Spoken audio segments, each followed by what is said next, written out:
سناریوی حذف محمد علی طاهری و نابودی عرفان کیهانی حلقه توسط رژیم جمهوری اسلامی، تاکتیک ها و شگردها. قسمت 5. چرا رژیم جمهوری اسلامی دشمنی خود با محمد علی طاهری را پس از آزادی او از زندان با بکارگیری شگردها و توطئه چینی‌های جدید ادامه داد؟ پس از اثبات بیگناهی محمد علی طاهری و رسوایی بین المللی برای قوه قضاییه ایران، خشم نهادهای امنیتی از این شکست تاریخی چنان علنی بود که محمد علی طاهری را پس از آزادی از زندان با اتکا به قدرت زور و در کمال حیرت جامعه حقوقی کاملا غیر قانونی ممنوع الخروج و در وضعیت حصر خانگی نگاه داشتند و در صدد ترور فیزیکی او برآمدند. با گسترده شدن تهدیدها در جهت ترور ایشان و گشت‌زنی عوامل امنیتی مشکوک در اطراف منزلش که چندین بار نیز موفق به فرار از دست آنها شده بود، سرانجام او نیز همچون بسیاری دیگر در راستای ظلم ستیزی و ادامه فعالیت‌های خود تن به فرار اجباری از کشور داد. از آنجا که در اقدامی غیرقانونی پاسپورت ایشان ضبط شده بود، محمد علی طاهری به شکل غیرقانونی در سفری بسیار پرمخاطره که به گفته خودش شانس زنده ماندن در طول این مسیر به زحمت به 10% میرسید، ایران را ترک کرد و با حمایت نهادهای بین المللی به کانادا رسید. هجرتی که آغازگر فاز جدید توطئه چینی‌های نهادهای امنیتی علیه مکتب عرفان کیهانی حلقه شد. محمد علی طاهری با ورود به کانادا و در پی جبران 10 سال وقفه ظالمانه و تحمیلی، سازمان صلح طاهری، آکادمی طاهری، مؤسسه تحقیقاتی کازمو اینتل و علم نوین ساینس فکت را تأسیس و فعالیت‌های خود را در این زمینه‌ها گسترش داد. در پی استقبال گسترده دانشجویان جهت بهره‌مندی از دروس نظام جدید این مکتب، آکادمی طاهری با آمار قابل توجهی تبدیل به بزرگترین آکادمی مجازی دنیا شد.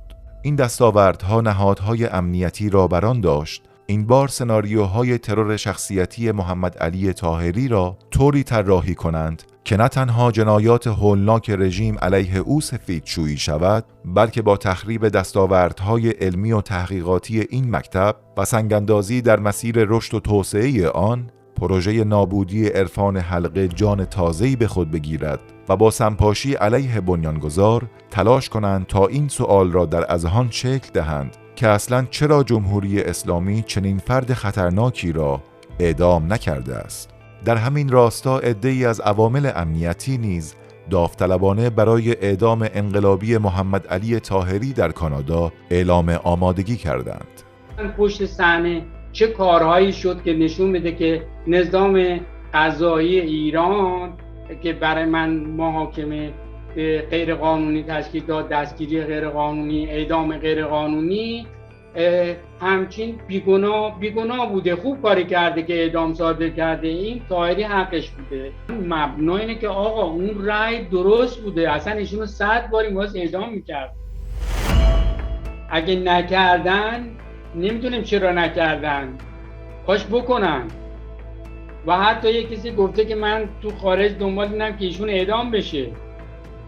خب این غیر از اینه که از نظام جمهوری اسلامی ایران خط و خطوطی میگیره، برای اینه که بیگناهی اونا رو ثابت کنه، نشون بده. برای اینکه پرونده منو از دبیر کلاه سازمان ملل، از بانکیمون تا گوترش چیز دادن، تمام محافل حقوق بشری، امنستی، خودتون دیگه در جریانید و این همه فعالیت روی هیچ پرونده‌ای نشده.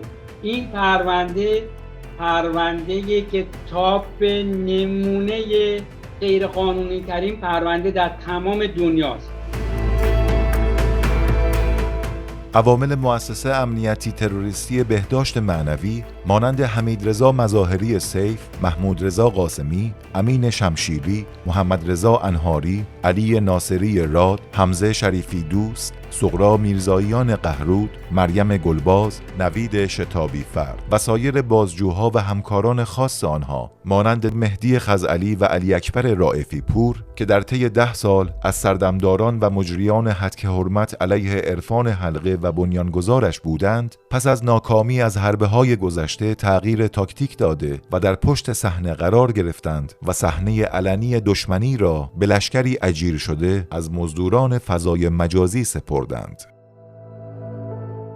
و چقدر هزینه شده که مزدوران فضای مجازی بیان وسط. ما مزدوران فضای مجازی رو هم بالا داریم که اونها تونستن افرادی رو به استخدام خودشون در بیارن در فضای مجازی، کسی که فالوورایی دارن. در حوزه‌های مختلفی این فالوورها هست که اصلا به عرفان ارتباط نداره. حالا من راجع به ارتش سایه نمیخوام برای شما صحبت کنم. خب ارتش سایه فقط اینو داشته باشین تا یه روزی. همکاران خارجی آنها مانند امانت طاهر، گنجینه کیهانی، مهدی ولیپور زنوز و همکاران داخلی آنها مانند سوگند به امانتداری و لشکری از مزدوران فضای مجازی مانند آریان اکبری، مازیار میر، کمال الماسی جاف، اسکپتیک، محمد رضا سرگلزایی، کیارش آرامش، مهدی رستمپور، شاهین صمدپور، فکتنامه و مزدوران ریز و درشت دیگر در جهت تخریب شخصیتی محمد علی طاهری با انواع سناریوهای جدید طراحی شده وارد میدان شدند. در اثبات قساوت و بیرحمی عوامل مؤسسه امنیتی بهداشت معنوی در استخدام افراد معلوم الحال، تنها همین یک مثال کافی است که این مؤسسه افرادی مانند نوید شتابی فرد را استخدام می کند. فردی که برادر خود را لو می دهد که این امر منجر به اعدام برادرش می شود.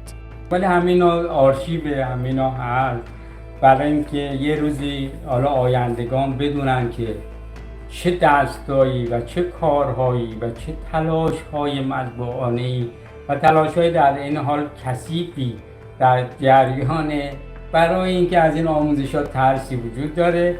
حالا این ترس یکی نهادهای امنیتیه، یکی منافع یه عده‌ای که حالا کلاس داری و پشت چهره‌های فکر کلاس‌های مجازی و مسائل رو دارند و حالا این اولیش نیست، دومیش نیست، آخریش هم نیست و ما اینها به نظر میاد که این یک موجیه که بیشتر و بیشتر میشه.